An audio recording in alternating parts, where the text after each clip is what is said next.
Welcome to September 13th. It's a Monday. It is the Kurre and Klapow show on KCast Radio.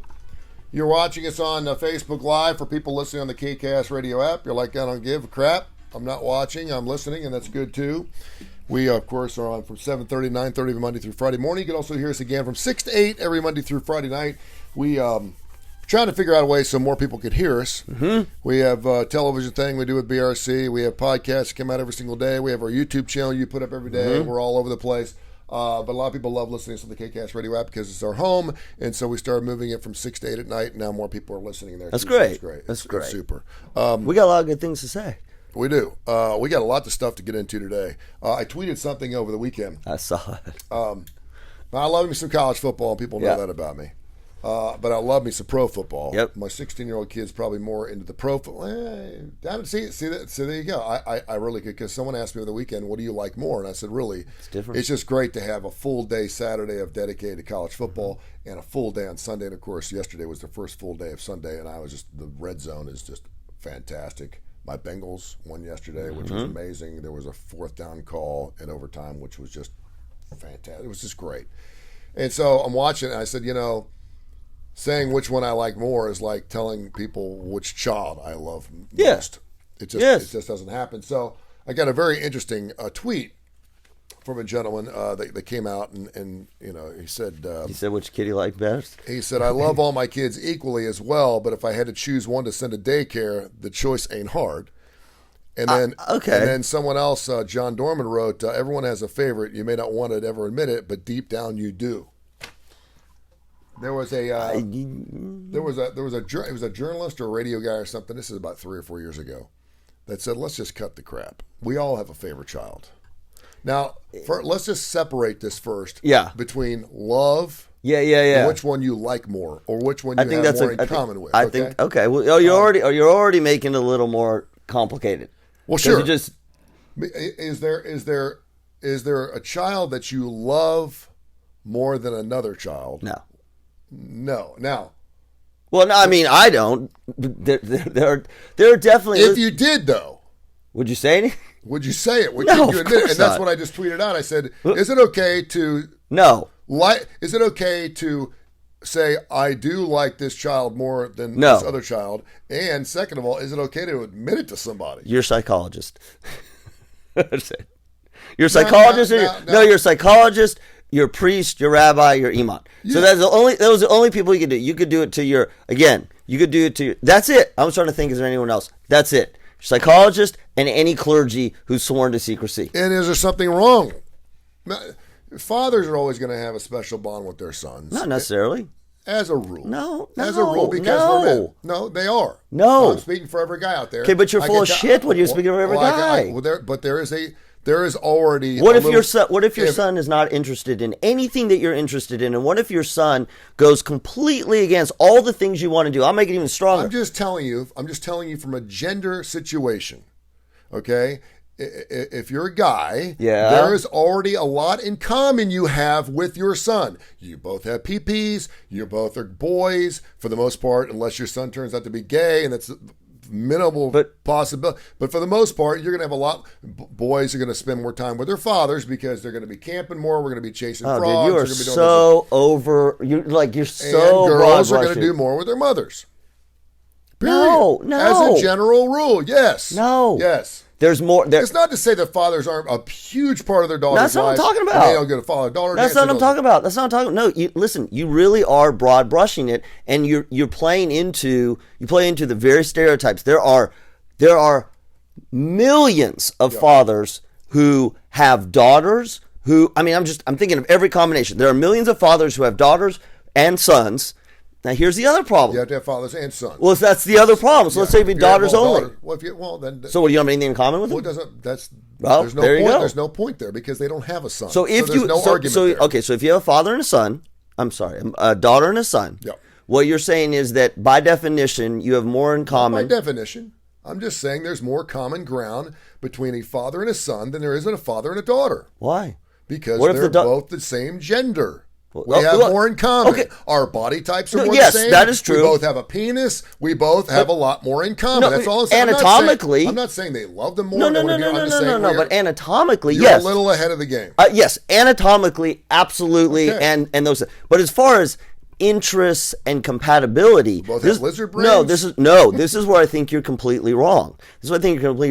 Because you got to remember, your son, let's just use your son. Your son is a byproduct of his two parents. Yep. Whether that's your genes or they're, in the case they're adopted, it's yep. Okay.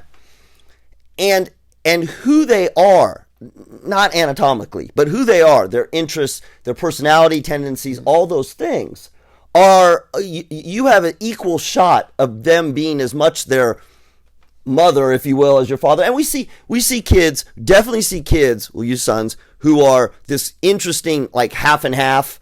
Half and half. But then there's also sons who are, much more personality like their mom, much more like their dad. Okay. Sure. Absolutely. So that's what I'm saying is that when you have a great chance of having a son who has a lot of similarity to you, a lot of difference than you, in some cases so much similarity to you that there is a sort of a butting of the heads. Yep. Sometimes so much different than you, again, personality wise, that they have a closer relationship socially or whatever with their moms. And the flip side, that's all I'm saying is and all I'm saying is because you're both boys, there is a little bit more commonality there. That's all I'm saying. Yes. At the very least. If you put a father in front of a daughter and a son, they're both the same age, and you go, which one do you have more in common with? I disagree with you unless you're talking purely anatomically. I totally disagree with you. Anatomically is a big part of that. Yeah, okay. let's put the PP aside. I'm just going to say it could be this much. We're both boys. Okay. So, and obviously, when you have more in common with someone, whether it's physically, mentally, whatever it is, when you have something more in common with someone, you're going to be lured. No, just a little bit. It's not. You're not moved towards it because of their anatomy. Yeah. No, you're not. I'm going to start disagree. Yes. When I went to a college football game on Saturday, the first person I think is my son. But stop. That's because my son's into college football. But that's but you just as well could have had a daughter who was into. Would you tell Rachel Barbeau? I don't.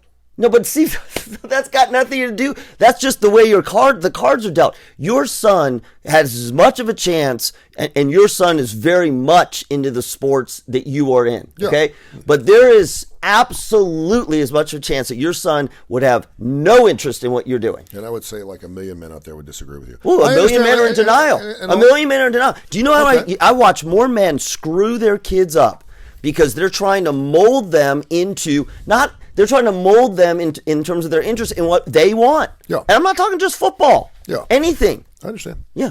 Well, let's stop. We got to stop doing that.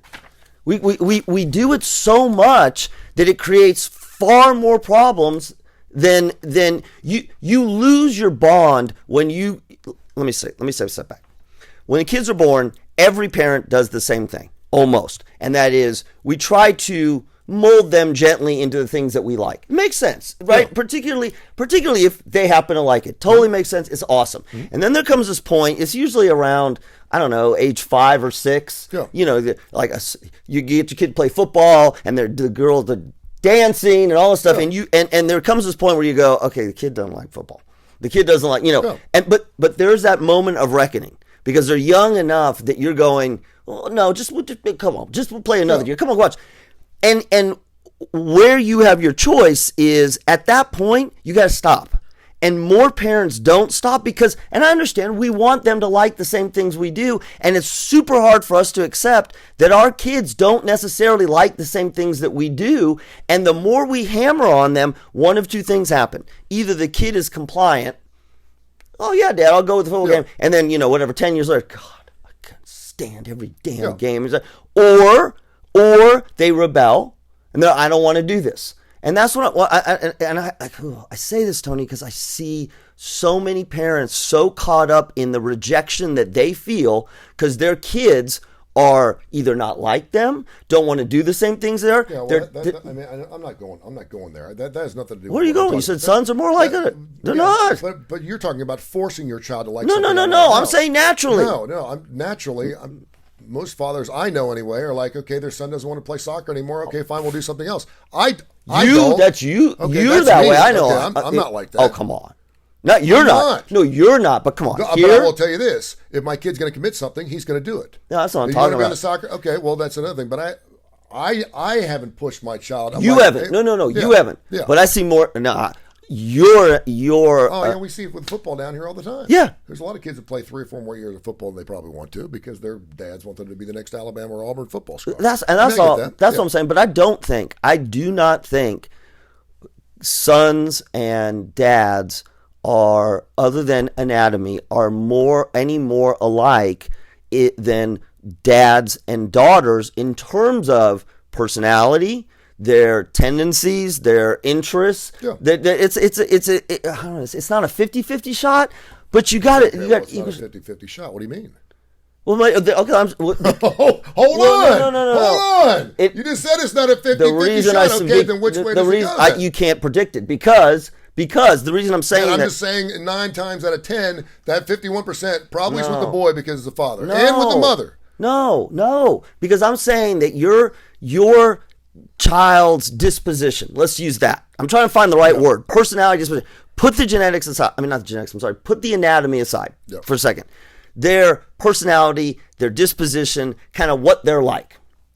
You have a chance that it's 50-50 mom and dad, 60-40 mom and dad, 70-30 mom and dad, some strange mashup. We've all seen this with like my kid's not like either of them. And that's what I'm saying is you can't predict it. It's kind of how much they got. And that's kind of what I'm saying is, and the other thing is they change over time. I'm sure you've seen this in your kids. I'm still seeing it as they're adults. There are times I watch my kids as they were growing up and they were like exactly like their mom. Yeah. And much more compatible with their mom. Yeah. There were times where they're exactly like their mom and headbutt with their mom. Times like more like me. So that's what I'm saying is that they're not necessarily more like you dispositionally. They may be. You may get one like that. That's why I'm saying, and that gets into the love and like. That totally gets a lot of like, and I'll make it even more complicated. The more they are like you dispositionally, sometimes we think, oh, that's great. But sometimes it becomes they headbutt more because they got all your bad characteristics. We're fired up, dude. I mean, jeez, we're 10 minutes into it. I mean, I know you always start the show off when you're wrong. You always get upset. I know I'm not wrong. Well, yours, I speak for every man. My whole. That's such an. I wish I had an out. I wish I don't have an out. I do because I know who's going to teach my son how to shave. I know. Okay. I know what I'm going to. There is more commonality just from an anatomical standpoint. Absolutely. And listen. Absolutely, I'm with you there. That's my point. It's like this. It doesn't have to be like this. I'm just saying there's just a little bit more. Anatomically. If you ask a father in most families, and they have a son and a daughter, and you say, which child do you spend more time with, Dad? It's going to be the son because he's going to be going camping with the son. No, but you see, you're already doing it. You're already doing it. That's assuming. But I'm not saying it's right or wrong. I'm just saying that's the truth. But that is the truth. So because you're going to make your kid go camping with you. I was walking down the street the other day, and there was a father out there with his 2 boys and his 2 daughters. And he was walking with his sons, and they were picking trees, and the girls were with their mom and doing their thing. I'm not saying it's right or wrong. In fact, it's very wrong. Okay. It's very wrong because you like it's. I'm not saying he doesn't love his daughters. I'm not saying it. I'm saying more in common with his boys. Based on what? Because they're boys. No, because you're doing God. This is why kids are screwed up. You want to know? I'm going to look at camera. You want to know why your kids are screwed up? Because you're doing exactly that.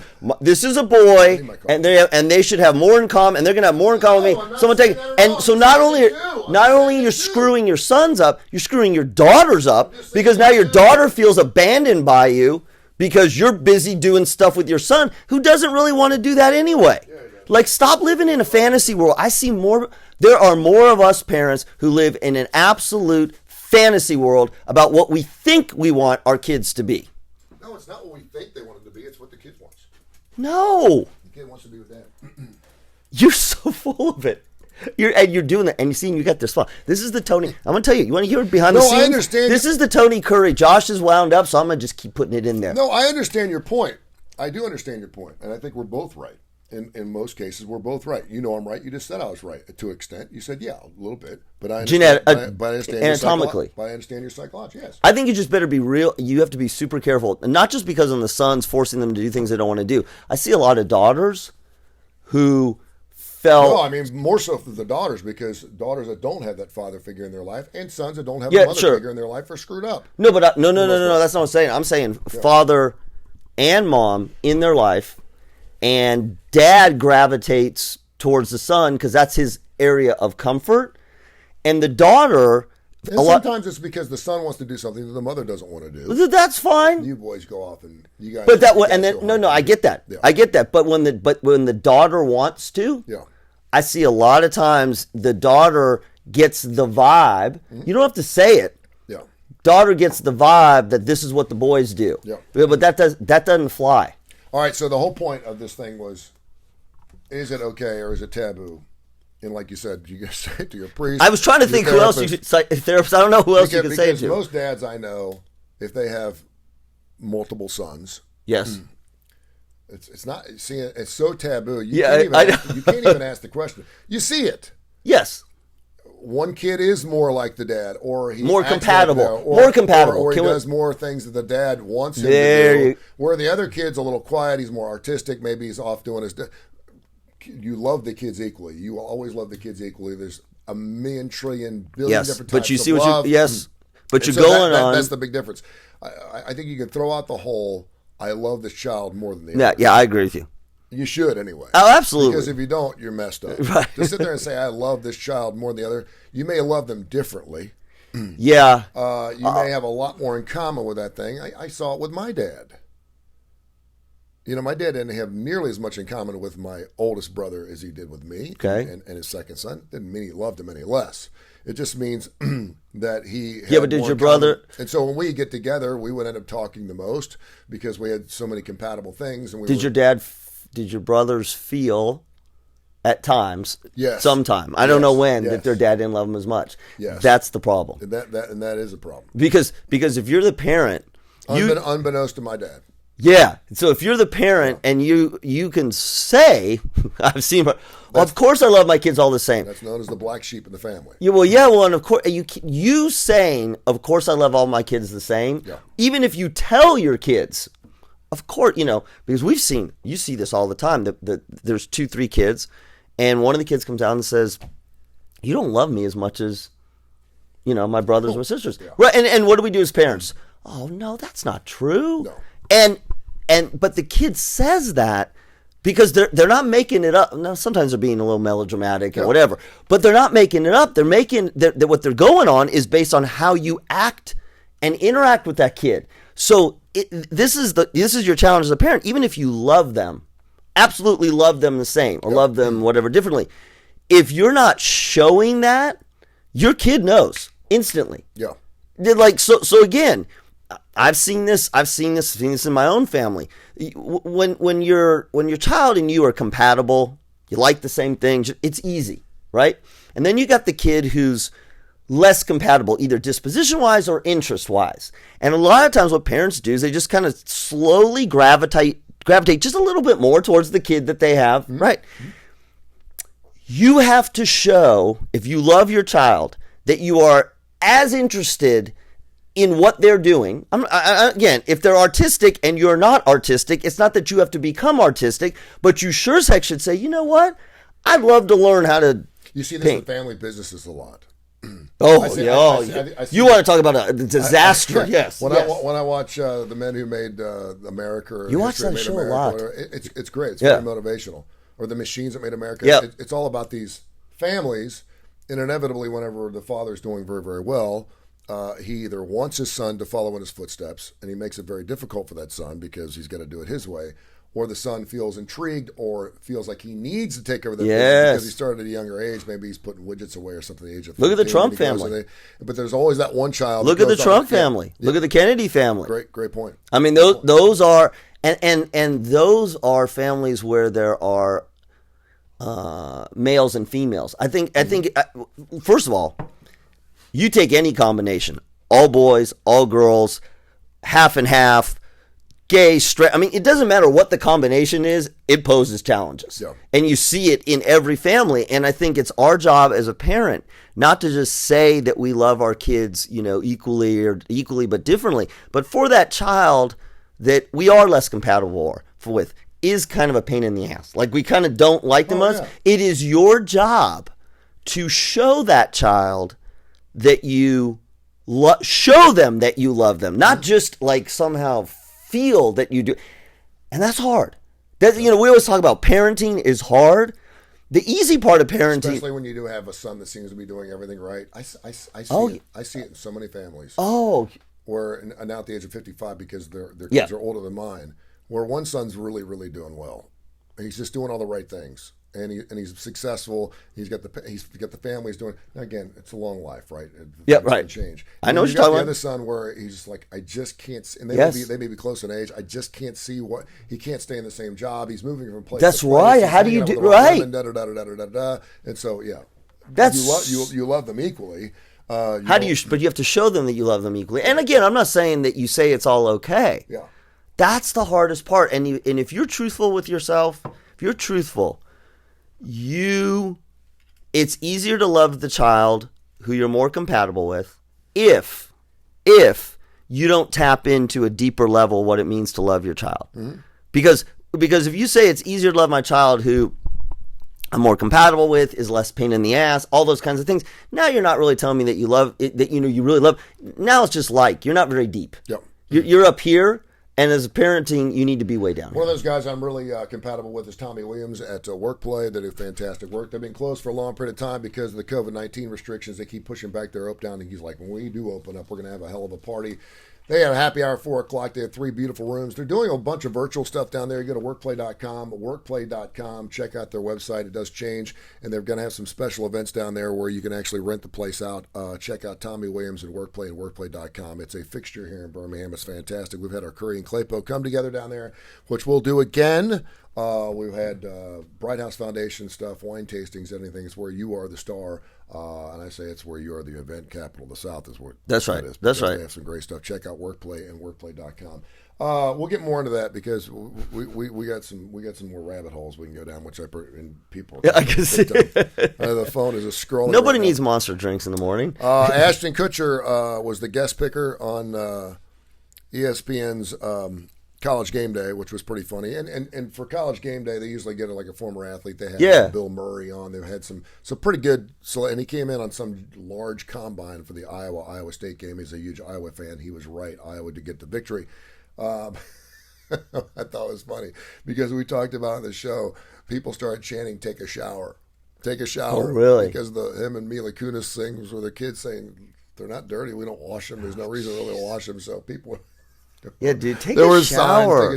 He looked pretty clean. Did he look like freshly washed? He smelled good. He had a white shirt on. He looked freshly washed. Well, that's because it's ESPN production group. And he did pretty well at his picks, too, which I thought was kind of funny. We did a lot of pro action yesterday, a lot of professional football. And also, last night, I watched the first 2 or 3 of these, the VMAs, MTV. It's weird because MTV's coming out now with maybe it's what I'm watching right now. I'm seeing a lot of their promos. They're coming out with all of their old programming. All their old programming is back. Yeah. And really, they were on the forefront of so many things that are now commonplace. Reality television. Yeah. It was unbelievable. Music videos. Yeah. They brought Cribs back, the whole 9 yards. So for people that didn't realize, when MTV started out, it was probably the coolest thing on television. It was huge. It was music videos and, the likes of, every classic rock band we play here can thank MTV. Everybody. Madonna. I'm not saying Madonna wouldn't be where she's at now, but MTV just shot her forward, man. If you were a huge star or an up-and-coming star and you got on MTV, you made it. Well, and right? You can speak to this. I mean, one of the things that MTV did, not MTV, but music videos, is it gave you another arena that maybe you weren't the most talented musically, right? Mm-hmm. But if you had great presence, and I mean, I think a lot, and I can't think off the top of my head who, you'd probably be a better judge of this, that bands and artists that were great, but what really made them great Well, probably Madonna is probably one. As compared to, I'm just going pop. I'm sorry. Mariah Carey. Mariah Carey is a phenomenal singer. Madonna is not. Yeah.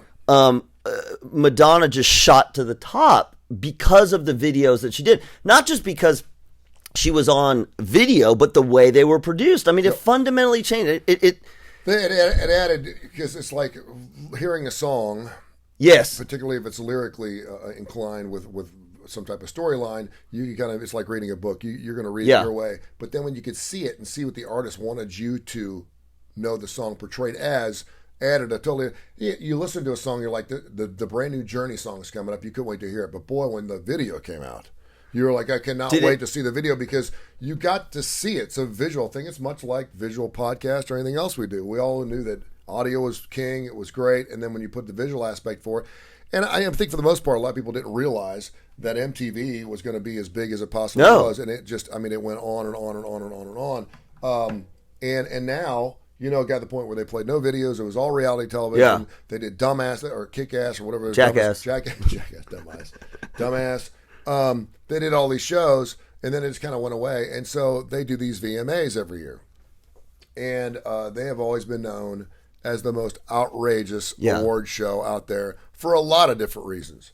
They always seem to trend a little younger. Yeah. And as we got older, we didn't understand it. I play a ton of stuff on the radio station that was prized MTV clips that you don't hear on classic rock radio, and I don't know why. That's right. Love you like a rock. There's all kinds. There's probably 50 different songs that I remember growing up with, watching on MTV, thinking this is a great song, and it got a ton of airplay on MTV. And I'm like, why don't you hear it on classic rock stations? And if you listen to us 24 hours a day, 7 days a week, you'll realize that. Get the KCast radio app, it's killer. But so the VMAs have always, and Madonna's been part of a lot of these crazy things, whether it was her on the stage in her wedding dress, kissing, Britney Spears. It goes on and on and on. So I get this text last night from a friend of mine, Barb, and she's like, are you watching the VMAs? And I was watching an NFL game. And I said, no, and I switched over. She's like, you're not going to believe what Madonna has on. And I didn't realize Madonna was part of the show. Yeah. Well, she was not supposed to be part of the show. She came out to introduce the show, and the fans went crazy. That's the other thing, is they allow the fans to be in and around the stage. They're all over the stage. It's a party, right? And, of course, they couldn't do that last year because of COVID, so they brought them back. It was in Brooklyn. So she comes out in her bustier and her S&M looking thing, the same thing that she would have been seeing. I was just going to say, that was old. And let's remember, it's been 37 years since she came out in 1984. Yeah. She's 63 years old now. So she came out in this black tight thing, throws the jacket off. The fans go crazy. Of course. Like, holy crap. It's freaking Madonna. It's Madonna. And then she turns. Yeah. And I'm like, whoa. See, I watched that with you. I didn't have. It's really interesting because I did not have as much. Now we're body shaming. I did not have as much. I did not have the same reaction that you did. Oh, I was like, she's 63. You know how I like older women. Well, that's what I'm saying. She's 63. And she's Madonna now. She's had to work. Some 63-year-old women, they look like they're 63, but they're right. still. She's kind of fallen off, and she's gotten kind of weird, to be honest. Yeah. With you. She's 63, she was strange. Do you remember the time, the period in her life when she adopted a British accent? Oh yeah. Do you remember? I mean, younger, man, the Borderline days. Oh, good night. I mean, she was sexy. Borderline. I mean, she's dressed up as Marilyn Monroe. Yeah. Still material girl. I mean, like a virgin. I was like, over the top. Still attractive. Careful, your Catholic priests are watching. So y'all didn't like that. She turns. Yes. And she's falling out from the bottom. Yeah. Of this thing, and when she turned, I was like, whoa. It what? Took me back. Back in what way? Let's unpack She that. don't need to be wearing that. Why? Because her ass was hanging out. Her ass was pretty big. But look at it proportionally to her. Oh, see, I can't believe we're going. I got to be careful. I'm just, and she's in pretty good shape. I mean, she's in great shape. In great shape. I'm just saying, I was kind of like, whoa, and she had to know what she'd look like in this thing. Yeah, but that's typical MTV. It was a shocking moment. It was like, yes. wow, I applaud her for doing it. I think it was great. I think it's super. If you're 63 and you can pull that off, you go, girl. They loved it. It was great. Screw what I think. I don't care. I'm not body shaming her. She's 63 years old. But she's been posting a ton of stuff on social media over the last 6 or 7 months. Maybe it's the COVID thing. We'll get into that in a second. But it was a shocking moment. And then of course J-Lo comes out. Who's 53. Justin Bieber sang, and then she comes out. She's 53, and she looks as good as she's ever looked at the age of 53. Yes. I'm going to venture to guess in 10 years, when she's Madonna's age, she ain't going to look like that if she chooses to wear something like that on stage at the VMAs. You think she'll look better? Oh, yeah. I would think. Yeah. No, I agree. I mean, look, everybody's body. Yeah, that's exactly. I got man boobs. Right. But I wouldn't wear the same thing I wore. Well, I am wearing the same thing I wore when I was 27 years old. So I was kind of like, whoa. It was great. I loved it because that's one of the reasons people love watching the VMAs, because you never know what's going to happen. Whether Howard Stern's coming out of this, you never know what's going to happen. So I applaud her on it. It was interesting because this Barb friend of mine, we were going back and forth. And she said, it's amazing. It's kind of weird how all these older women seem to be coming out and exposing themselves, not only flesh-wise, but mental-wise. And we talked about all the books and people talking and all these things, and maybe people are bored. They're trying to. And I said, yeah, Elizabeth Hurley's doing it. Heidi Klum's doing it. Paulina Poroskova's on. And it's like, what is it about this moment in time? Age. And is it age? Is it COVID-related pandemic? Are we seeing the end of our own mortality? That's it. I've always wanted to do this. Let's go for it. Dolly Parton's wanting to pose topless in the 75th anniversary of Playboy. And so is that... Psychologically, yes. Yeah. So, I mean, you could throw... I mean, the thing about COVID and what the pandemic has done, psychologically, it has turned us... It has shaken us enough. And don't go there when you're listening to us. Don't say, it hasn't changed my life. Just shut up. Yeah. Just shut up. It has changed society so quickly, so dramatically, that it has caused most people to take a step back and go, what am I doing? Not like, what am I doing? Not because they don't like their life or whatever, because everything changed. And when everything changed, and so you couple that with you got more time, you can't go out, there's other things that you can't do that would normally maybe distract you or keep you busy. You put those two things together, turn the world upside down a little bit, and turn it upside down in a way that forces you sort of inward. You can't do as many things. It causes you to think more. It causes you to more think. And so if you put that together with the age group that you're talking about, somewhere between 50 and 70. That is the time psychologically, without a pandemic, where we begin to start reflecting on our life. We don't necessarily have to write books, but that is what Eric Erickson talked about it. It is the look back. It is the now it's different than you get to be about 75, 80. Then it's the how did I do and am I okay? Because I don't got much to go forward. Yeah. The 50s, the 60s is this moment sort of reckoning of, I don't have that much more left. There's time to make change. So you reflect, assess, and then make a decision about where you're going. That's why they're all writing books. Yep. Because they got enough behind them to go, you know what? How did I live my life? And a lot of us do not stop to do that until our late 40s and 50s, because again, think about it. If you had kids, that's about the time your kids are grown up, right? On average. If you had a job, that's about the time that you've either been in it so long that it's something that has been a part of your life. Yep. Health-wise, same thing. 40s, 50s, 60s, our health starts changing. So like all those are cues for us to start to reflect. And you couple on that the fact that we are in a situation where people are sick and people are arguing and we're doing strange things and we can't go out. The easiest way to hypnotize somebody, put them in an unfamiliar situation. You go to the ER. We used to do this when I was a resident. You go to the ER. It is the easiest place in the world to hypnotize people because they're out of their sorts.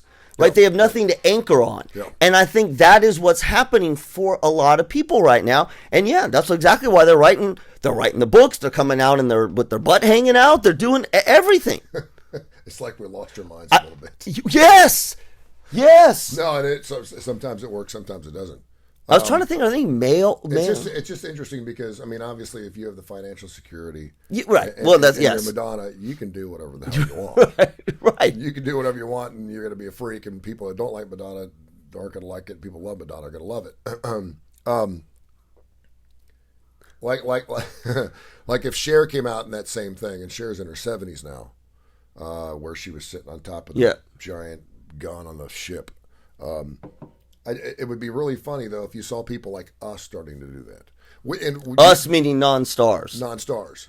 Like because you do see some people do some different... Like, for me, it may be, I'm going to take those piano lessons I always wanted to take. Yes. Or I'm going to go, climb that mountain. Or I'm going to go get on a bike and do something I've always wanted to do. And it's a more of a bucket list kind of thing in my 50s and 60s. Because, like you said, you're not reaching the end. You got a ways to go. But you're like, if I don't do it now, I'm never going to do it. That's the whole thing.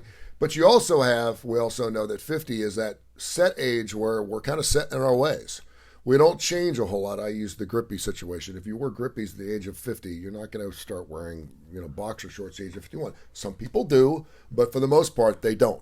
You don't start 50, liking new foods. No. Driving different not cars. automatically. See, that's the difference. Yeah. That's the difference. When you're 30 and... Imagine if your mother came out wearing something like that. My mom? Yeah, no. Well, I mean... Now Madonna's been doing it forever. Well, that's exactly. It would be characteristic. That was the thing. Listen, with her performance thing last night, what I really liked about it, it was wholly consistent with Madonna. Yeah. It wasn't too little. It wasn't too much because it could even gone more. Yeah. It fit her brand. So yeah, my mom wouldn't do that because my mom, that's not my mom. Go back to the 50s and grippy thing. When you're in your 50s, it's definitely easier to stay the course. You've been wearing grippies. When you're in 20s and 30s, you're still figuring out what that course is. Mm-hmm. But at 50s, 40s and 50s, you have this grand opportunity. You can either sort of go the more passive route, this is the way I've always done it, this is the way it is, or you can challenge yourself to make those changes.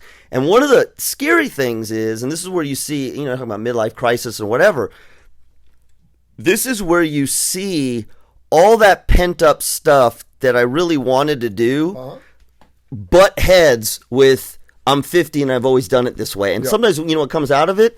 So sometimes people do nothing. Sometimes people do, like, smaller changes. Sometimes you get this explosion.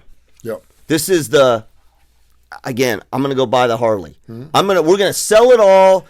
I'm selling it all, and we call it midlife crisis. Well, yeah, but because you know what happens? It's in there. It's been in there the whole time, and you haven't allowed it to come out in a nice, slow way. So instead, it explodes. That's all why you see the divorce as well. Yeah, all of it. Then you just have to make sure that it's worth the risk, and it depends on what. Yes, it depends on what the risk is. But obviously, if you want to change everything in your life in the mid-50s, and again, it has to do with your financial situation, it has to do with everything. I love people that think outside the box and want to do some strange, bizarre things. And I also understand people that are like, I'm good where I'm at. Yes, maybe okay. They, like myself, I've had my share of fun. Yes. And it's not just, my fun's a little different now, but I've ridden bulls, I've jumped off things with donkeys. Yes, yes. I've done my share of things like that. It's not to say I won't do it again, but yeah, it's not even getting outside your comfort zone. It's just doing new and exciting things that at some point you think to yourself, okay, I've always wanted to do this and I've never gotten. You've been doing it the last 3 years. Yeah. You're on a mission, and then sometimes you're forced into it. Well, no, but you are on a personal mission to bring music that you love and everything around it, to bring it to the world in a different way, dude. Like that's as big as getting a Harley. Yeah, that's true. I mean, it is. And then you also have, it could be that tattoo. Yep. Then you have a mate you have to deal with. What, because of the tattoo? What do you mean? Well, if you want to do something that's a little... Oh, yeah. Yeah. I mean, I asked Jules the kids yesterday about the coop, to get. You got grandkids. You're like, what would you think about me getting in that? And sometimes I got to go, no. I asked Jules if she wanted to get an RV and drive around the country. Oh, see, I love that. She's like, oh, hell no. Really? Yeah, I don't want to either, though. I'm thinking about moving into one. Our vaccination update here on KCast Radio. How we doing? We're doing great. The state of Alabama, I think, ranked 7th last week in vaccinations, probably just because we have more people. Hang on, because you get it. For the week. For the week, because we're 50th. Or maybe we might move up to 49. No, I think we're moving up a little bit. No, I think we're like 49. Yeah. I think we're 47th. Did you hear they're taking monoclonal stuff away from us? It's like what you said. Oh, it's because, we're not using it, so they're giving it to somebody else. So I saw this interesting email that came actually to you through the Kurre and Klapow email about a woman who was told at her job that her boss was not going to mandate vaccination. They were going to say in some situations you're going to have to prove that you're COVID negative. Yeah. But I'm not going to make you get vaccinated. Yeah. So she was offered another job based on that assurance. Since the FDA fully approved a vaccine, they've now changed their mind. I refused to get vaccinated, and they fired me for cause for refusing to comply to the new company policy. They gave me no severance and are trying to deny my unemployment. Can they do that? I'm not a lawyer. I don't know. Huh? I'm not a lawyer. Right? I know. So she wrote to, I don't know, somebody who actually answered her question, and it was sent to us. Yeah. Employers can change the terms and conditions of employment at their discretion unless prohibited by a contract. So, yes, they can fire you for not agreeing to be vaccinated unless your objection was based on medical or religious reasons, which we know. Yep. What I don't believe stands a chance of being upheld in court is their claim that your refusal to get vaccinated accounts to cause, which is usually for reasons such as gross misconduct, theft, or insubordination. Yeah. So file for unemployment and see what happens is basically what this person's saying. So very interesting. Well, we're right in that. Listen, we're seeing a lot of this because it was put out on the table. And again, this is a moving target. Yes. And every day things are changing. And what was masked today is masked tomorrow. What's not masked today, and so it's changing. And we want to be told what to do, and that's the end of it. No, we don't want to be told what to do. No, we want to. we want to know the rules. Okay, now you're changing the rules on me. No, and the rules have changed so much. But you know what we want to do? Listen, no, you're. I'm going to argue with you. No, we want to be told what we want to do. Listen, we want to be told what we want to do. I'm sorry. We want to be told what to do. Yeah. As long as this is human nature, we want to be told what to do. As long as we like or agree with what. Yeah, but I mean, if you have rules, have rules at your office. These are the rules, and you're like, okay, good. I'm good. I'm okay. That's the way it's going to be. That's the way it's going to be. I got an hour for lunch. Okay, great. Yeah. Well, now it's 45 minutes. What? Yep. You got 45 minutes. The rules change. They do. Right. And this vaccination and this COVID thing and this pandemic, the rules have changed. We've gone of course from because down to but that's mask, not no mask. But see what you're doing, like, and I don't. The way you're doing it. I don't disagree with you, but the way you're doing it, we wouldn't expect it any differently during a pandemic. And this is where I think people are, and I understand, we're frustrated. Wait, first it was this, then it was this. Yes, because this is a biological emergency. Mm-hmm. If you think about like an emergency, all kinds of stuff happens. Tornado comes through. Yeah. You don't go, okay, the tornado is coming and it's going to hit your house, and then after it hits your house, here's what will fall down, and then when it falls down, here's what you will do. It doesn't work that way. The difference is you just blow that thing up. I think what's also interesting with the vaccination mandate is, so President Biden has talked about NIOSH doing it, and everybody's losing their mind, and I understand that. Uh-huh. But what's interesting is we've seen companies are coming around going the other side, saying, look, you don't need to give us a federal mandate because we're already doing it. Yeah. Delta is one. I'm waiting for the first insurance company, because a lot of insurance companies have come out and said, we're looking at, if you don't get vaccinated, we're not covering COVID-related stuff. And they don't have to. Right. I know. So you're right. We don't need a mandate. They're putting the squeeze on. Yes. Everyone's putting the squeeze on. I mean, everyone's putting the squeeze on, and it's like, how long can you hold out? If you're one of those people that I'm still waiting or whatever, how long can you wait before you're finally? And you are increasingly becoming more of the minority, and we know that if you're part of the minority, it ain't going to go your way. If you can get out of this unscathed and somehow come out the other side and not lose your job or lose a family member and stay unvaccinated, stay unvaccinated, good for you. And you're going to be the one. And I'm sure we're going to hear your story. well, I didn't get unvaccinated. I never got it. I didn't lose a family member. I didn't lose my job. And I'm like, well, you are one of about 6,000. Congratulations. That's great. That's good for you. You're amazing. You're great. By the way, my neighbor just got COVID. Yeah? He works in healthcare. He drives an ambulance. So I pray for him. His name's Daniel. He's like, I knew it was going to happen. Yeah. And just knocking him on his ass. He's 29 years of age. He's vaccinated. He's of course. I mean, listen, look, if you're going to have compassion on any of this stuff, I know we do a COVID segment every day, even though we're talking not to. If you're going to have compassion, I mean, besides, we'd love for you to have compassion for each other. For the love of God, have compassion for our healthcare workforce, which we are just pummeling. Yeah. I mean, did you see a story about the man from Coleman, Alabama? I did. 74 years old. Couldn't find 43 hospitals. Mm-hmm. First of all, we were talking about yesterday with a physician friend of ours. I don't even know. My son said it was a cardiac problem. Yeah. How could you, I don't even know how you could go to 43 hospitals. I mean, can you imagine? Driving around. That's what he ended up going 200 miles to Mississippi where he died. I know. I mean, that's insane. Yeah. That's insane. So, I don't know. I also saw a family of 7, I think it was in Mississippi, that lost their mom and dad this weekend. So now there's 7 kids. Speaking of families, and I want to get back into this, is it okay to, we're going to throw out the love, because I think for the most part, although we could, we could go there. We could. Because I'm sure there is some person saying, hell yeah, I love this son more than I love this son. Internally, yeah. Mm-hmm. I love him, but not as much as that kid. Absolutely. It's totally taboo. It's something that we never talk about because we don't even throw that out to another parent. We don't even want to admit it. No, we don't even want to admit it to ourselves. That's disgusting. Why would you even ask me that question?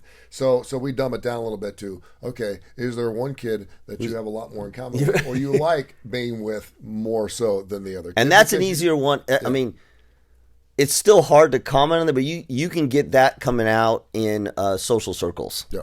And to your point, if you were listening earlier in the show, that's when you have those summer get-togethers when everyone's a little older, and there is a camaraderie. Maybe it's because you worked with your dad, or maybe and you can feel that now as I'm a little older, you can feel that they don't feel like they're as much of a part of the family because, quite frankly, they're not. They're not. And the father doesn't have as much in common. It's a little uncomfortable when they talk, depending on how often they see that son. It's really, listen, there are, you said it, and I think a lot of our listeners, it is not uncommon to have a parent as you're an adult who dies, and you've spent your whole life wondering or trying to figure out why they don't like you or love you as much. That's incredibly common. As much as I was hammering on it, I would venture to say it's more the norm. Yeah. Of a child growing up pretty convinced, and probably accurately so, that their parent didn't not love them, but didn't love them as much as their siblings.